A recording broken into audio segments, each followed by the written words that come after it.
warahmatullahi wabarakatuh. Selamat pagi anak-anak soleh dan solehah. Apa kabar semuanya? Alhamdulillah. Semoga kita semua diberikan kesehatan oleh Allah Subhanahu wa Ta'ala.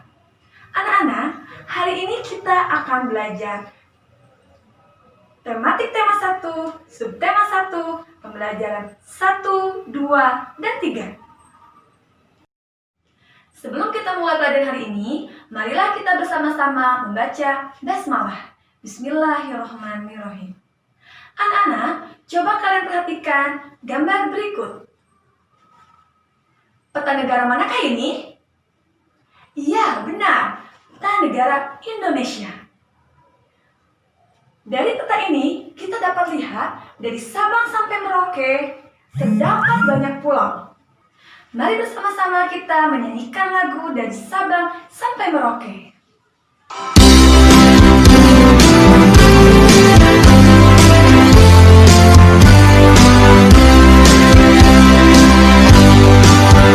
Dari Sabang sampai Merauke berjajar pulau-pulau, sambung menyambung menjadi satu. Itulah Indonesia. Indonesia tanah airku, aku berjanji padamu menjunjung tanah airku Indonesia.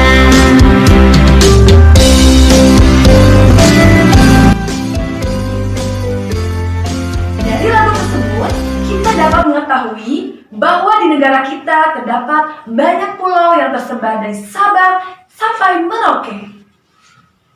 Sehingga negara kita dijuluki sebagai negara kepulauan. Di Indonesia terdapat kurang lebih 17.000 pulau, mulai dari pulau kecil hingga pulau besar. Coba kita sama-sama sebutkan nama pulau-pulau besar yang ada di Indonesia. Pulau apakah ini? Ya, Pulau Sumatera. Selanjutnya, pulau apakah ini? Ya, Pulau Kalimantan. Selanjutnya, ya betul, Pulau Sulawesi. Selanjutnya,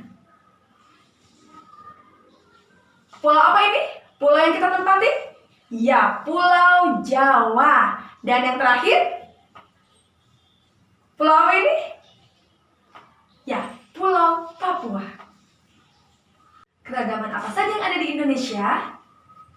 Keragaman suku, keragaman agama, pakaian adat, alat musik tradisional, tarian daerah, bahasa daerah, senjata tradisional, rumah adat, dan makanan khas. Jumlah suku di Indonesia sekitar 1.340 suku. Suku-suku ini tersebar di semua pulau yang ada di Indonesia.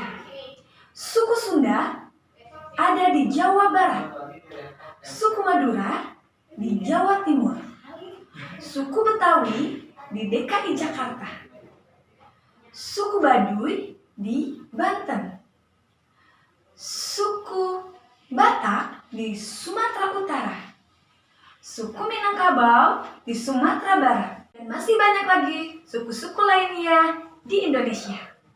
Penduduk di Indonesia memeluk agama yang berbeda-beda. Di Indonesia ada 6 agama yang diakui. Yang pertama, agama Islam, agama yang dianut oleh kita. Yang kedua, Kristen, ini Kristen Protestan. Yang ketiga, Katolik. Yang keempat, Hindu. Yang kelima, Buddha. Dan terakhir yang keenam, yaitu Konghucu. Walaupun kita berbeda-beda agama, tetapi kita harus saling menghargai dan menghormati. Contoh keragaman berikutnya adalah pakaian adat. Berikut contoh pakaian adat yang ada di Indonesia. Selanjutnya, keragaman rumah adat. Setiap provinsi memiliki rumah adat yang berbeda.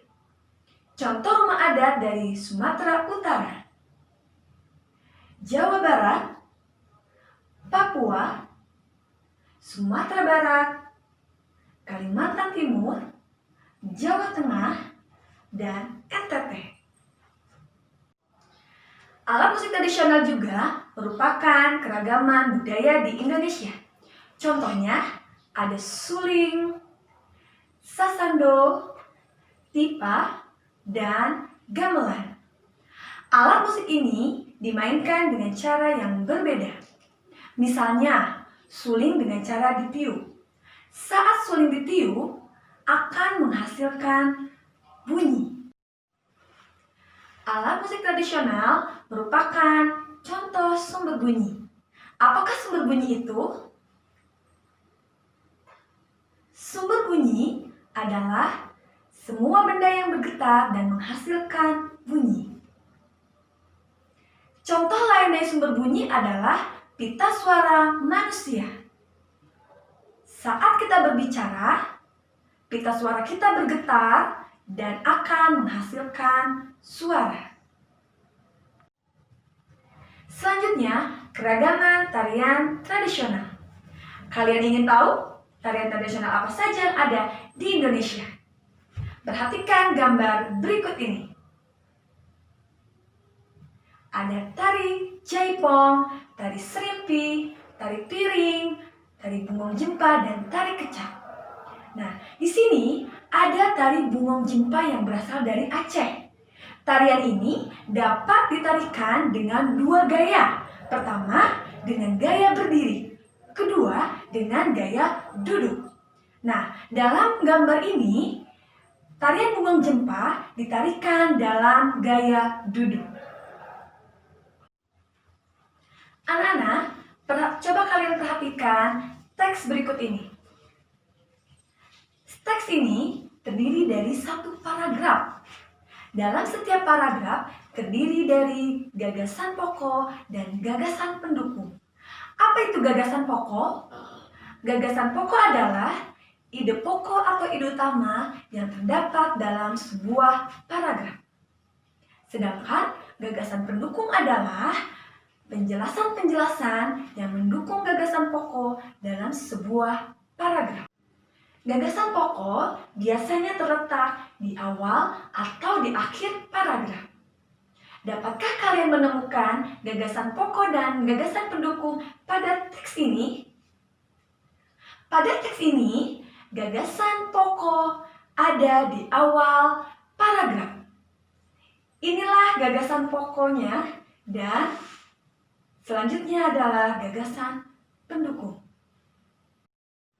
Anak-anak, keragaman budaya yang dimiliki kita merupakan anugerah dari Allah Subhanahu wa Ta'ala yang perlu kita syukuri. Allah Subhanahu wa Ta'ala berfirman dalam surat Al-Hujurat ayat 13. Allah menciptakan kita berbangsa-bangsa, bersuku-suku agar kita saling mengenal. Maka saling menghargai dan menghormati paling penting dalam keberagaman. Sekian pembelajaran untuk hari ini. Wassalamualaikum warahmatullahi wabarakatuh.